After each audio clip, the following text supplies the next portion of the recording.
Jelang Pilpres 2024 pemirsa, tensi politik semakin memanas, terutama baru-baru ini di mana kunjungan baca pres Partai Gerindra Prabowo Subianto ke DPP PSI ternyata berbuntut panjang.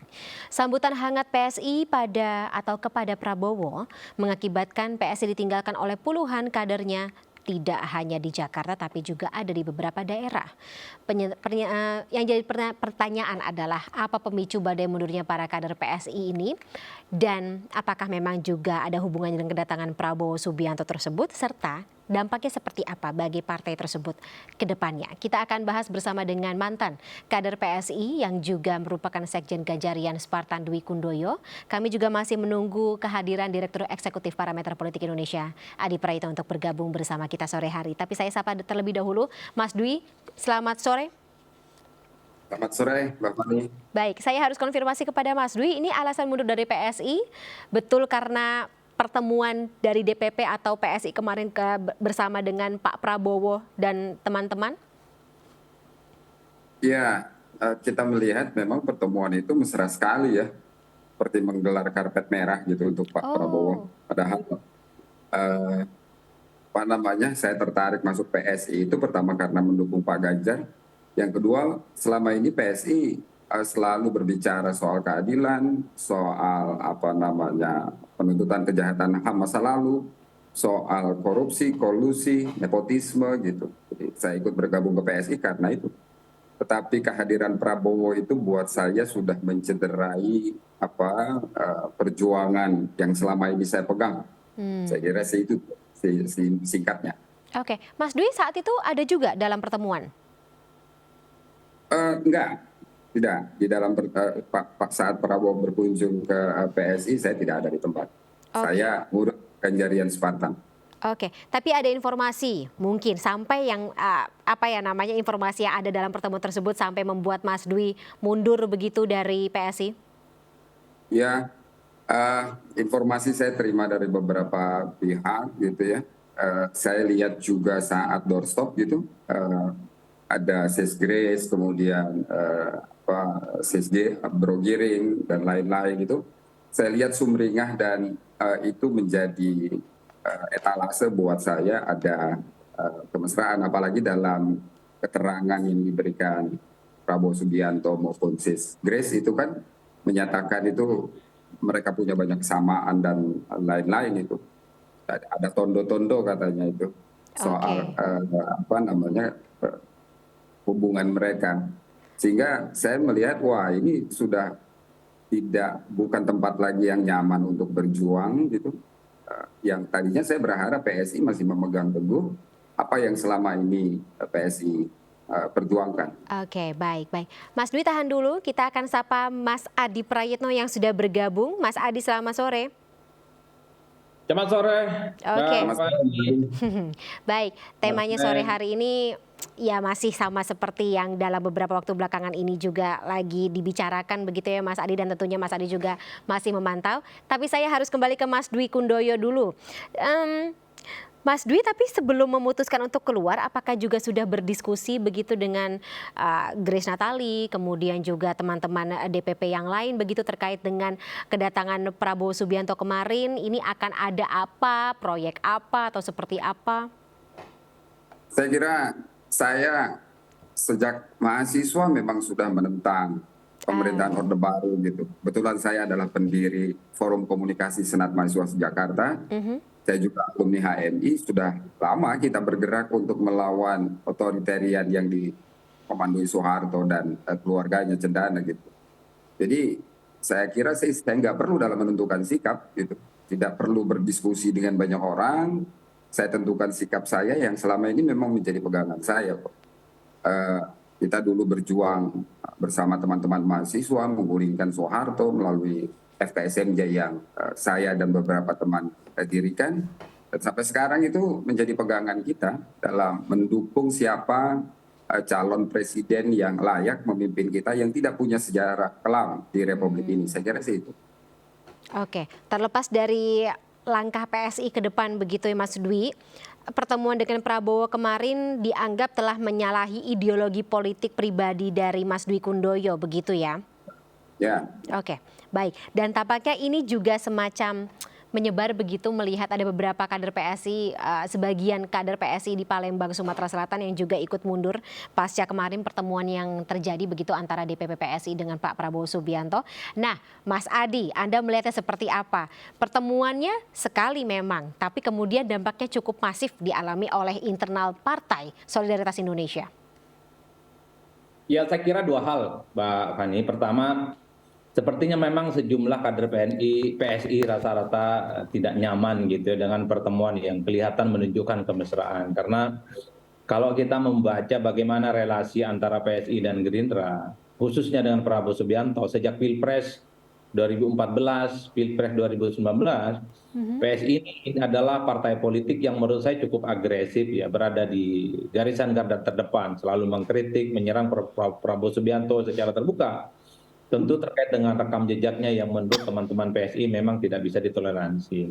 Ini yang kemudian bisa menjelaskan ketika PSI misalnya bertemu dengan Prabowo, welcome, satu sisi menunjukkan kedekatannya dengan Prabowo yang kemudian disebut tadi ada tondo-tondo gitu ya, yang saya kira kemudian membuat sejumlah kader-kader PSI di berbagai tempat termasuk di Jakarta mungkin, di Bogor dan di daerah yang lain secara psikologi politik nggak nyaman, kan begitu. Nah yang kedua, pastinya kader-kader PSI ini sudah mendapatkan bocoran kemana arah politik PSI ke depan ini. Nggak mungkin kalau hanya sebatas pertemuan biasa, tapi teman-teman PSI misalnya agak marah. Tapi kalau kita mendengar misalnya dari statement Bung Guntur Romli beberapa waktu yang lalu, bahkan semalam, juga menegaskan bahwa ya sangat mungkin memang PSI itu sudah dikondisikan untuk merapat dan berkoalisi dengan Prabowo. Dua hal ini yang sepertinya bisa menjelaskan kenapa banyak kader PSI mengundurkan diri ramai-ramai gitu, hengkang dari partai yang selama ini selalu membangun jargon idealisme, anti apa namanya politik yang eksklusif, agak melawan terkait dengan politisi-politisi yang menurut mereka sering mendengarkan informasi-informasi yang seringkali bertentangan dengan suasana kebangsaan kita. Jadi ini ada dua variabel penting yang sebenarnya kenapa sejumlah kader PSI kecewa ya, karena ada idealisme yang sebenarnya dibangun misalnya bahwa mereka ini nggak terlampau begitu menerima ketika Gerindra dekat dan mau mengajak bergabung PSI dalam koalisi di 2024 ya. Nah saya mau tambahkan satu hal Mbak Fani, bahwa kalau kita membaca angka-angka statistik, ya, bisa dicek di semua survei, termasuk survei yang kita lakukan di parameter politik, itu basis konstituen, itu basis pemilih dari PSI adalah mereka yang memang terkonfirmasi mendukung Ganjar Pranowo sebenarnya. Ini tentu tidak terlepas dari kedekatan PSI dengan Jokowi yang terbangun selama kurang lebih 10 tahun. Ini yang juga turut menjelaskan bahwa ketika elit-elit PSI dalam banyak hal menunjukkan kedekatan dan kemesraannya dengan Prabowo Subianto, banyak reaksi yang di bawah gitu. Banyak orang yang kemudian protes, banyak orang yang merasa nggak nyaman. Ini yang sepertinya memang terjadi. Kenapa begitu banyak misalnya oknum, kader-kader, ataupun simpatisan-simpatisan yang selama ini terafiliasi dengan PSI itu mengundurkan diri. Ini persoalan bagaimana psikologi politik mereka merasa tidak nyaman ketika PSI menunjukkan kedekatan dan mungkin berkoalisi dengan Prabowo. Jadi ini yang saya kira memang harus di-warning betul oleh teman-teman PSI. Jangan sampai akan muncul begitu banyak kader-kader PSI yang lain yang secara kolektif, secara berjamaah akan mengundurkan diri hanya karena misalnya salah menunjukkan gestur dan tondo-tondo politik dari PSI 2024. Bukan tidak mungkin pemilu ini kan sudah sebentar lagi akan terjadi bedol desa. Oke. Ini mengerikan juga bagi PSI. Kalau di banyak tempat caleg-caleg potensial mundur, kader-kadernya merasa tidak terima, dan mereka sangat mungkin akan memindahkan dukungan politik mereka ke calon ataupun ke partai politik yang lain. Ini yang menurut saya harus dicermati betul sebelum PSI secara resmi mengumumkan kemana arah dukungan politik mereka nantinya. Ini menjadi tanda betapa banyak kader, banyak pengurus, banyak konstituen dari PSI tidak nyaman, nah gitu ya, dan tidak terlampau menerima jika PSI memutuskan ingin berkoalisi dengan Prabowo Subianto dan Gerindra. Baik, baik. Sebenarnya ini juga terkait dengan pertanyaan bagaimana positioning PSI dalam pemilu 2024 begitu ya, baik untuk Mas Dwi Kundoyo maupun Mas Adi. Ketika kita mengetahui tujuan satu-satunya atau tujuan utama dari sebuah parpol adalah untuk menang begitu dalam pemilu 2024. Dan kalau melihat positioning sebelumnya ketika PSI mendukung terang-terangan mendukung Ganjar Pranowo, tetapi di satu sisi juga ya some tight spot begitu bersama dengan partai-partai yang juga mendukung atau berada di balik Ganjar Pranowo. Nah, cukup sulit bukan Mas Dwi ketika berada dalam posisi seperti itu untuk memastikan kemenangan ketika Anda masih bergabung sebagai bacalek dari PSI? Ya, tentu saja sulit karena sudah jalannya itu udah yang satu ke kiri, yang satu ke kanan gitu. Kan kita tahu bahwa masyarakat juga tidak mudah juga didekatkan oleh partai politik, apalagi partai politik yang kita tahu elektabilitasnya tidak masih di bawah lah. Jadi sebenarnya organ-organ relawan seperti kami ini Ganjarian Spartan yang menyebut diri sebagai Spartan itu adalah media komunikasi yang baik sebenarnya untuk mengkampanyekan diri, untuk mengkampanyekan calon presiden gitu. Nah, kalau satu sisi berbeda pilihan gitu kan agak sulit kita. Bukan agak sulit, itu buat saya hal yang mustahil dan sudah tidak sesuai dengan hati nurani kita. Ganjarian Spartan didirikan memang satu visi, hanya memperjuangkan Ganjar Pranowo sebagai presiden di 2024. Tidak mikir yang lain. Berpikir saja kita istilahnya haram lah kita berpikir untuk mencari alternatif selain Pak Ganjar Pranowo gitu. Ini sikap politik individu juga begitu ya. Nah, kalau Mas Adi ketika kita bicara mengenai positioning parpol begitu, nimbang-nimbang lebih untung mana dan apakah memang sekarang mungkin PSI berpikir ya mungkin akan lebih menguntungkan ketika kita bergabung bersama dengan Prabowo Subianto instead of saat ini tetap mendukung Ganjar Pranowo? Saya kira PSI ini adalah partai politik yang cukup rasional, di mana di dalamnya itu begitu banyak kalangan aktivis ya yang saya kira sangat matang dalam mengkalkulasi keputusan politisnya. PSI saya kira sebelum memutuskan secara resmi kemana arahan dukungan politiknya di 2024, tolong dicek hasil survei, bagaimana basis konstituen, basis-basis pemilih mereka soal pilihan capres. Dilihat rata-rata secara umum, mostly mayoritas dari pemilih mereka, pemilih PSI adalah mereka yang menginginkan Ganjar Pranowo yang diusung dan dipilih dalam konteks pilpres. Ini yang saya sebut, jangan sampai gitu ya pilihan basis pemilih PSI justru bertentangan dengan sikap elit.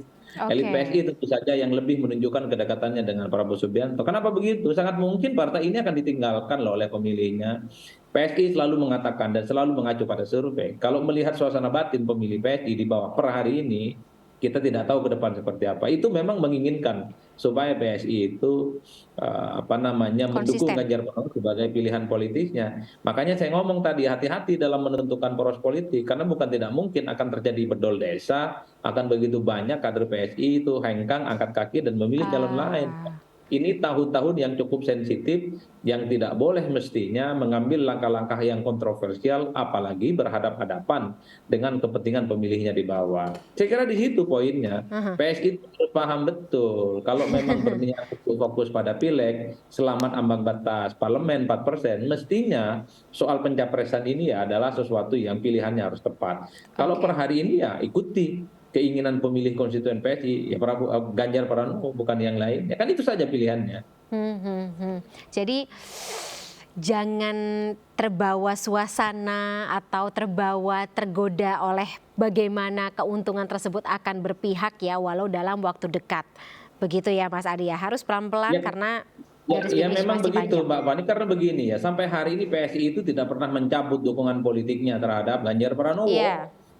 Ya itu terkonfirmasi. Artinya meski begitu bahwa kedekatan mereka dengan Prabowo dan Gerindra beberapa waktu lalu ini kan sudah tercium kira-kira kemana arah politiknya. Tapi inilah yang justru membuat PSI itu rumit. Bagaimana harus memutuskan sikap politiknya. Kalau kita yang melihat dari jauh membaca angka-angka statistik dalam survei, PSI janganlah berjudi mendukung seseorang ataupun capres yang justru bertentangan dengan pemilih mereka. Udah itu aja kuncinya.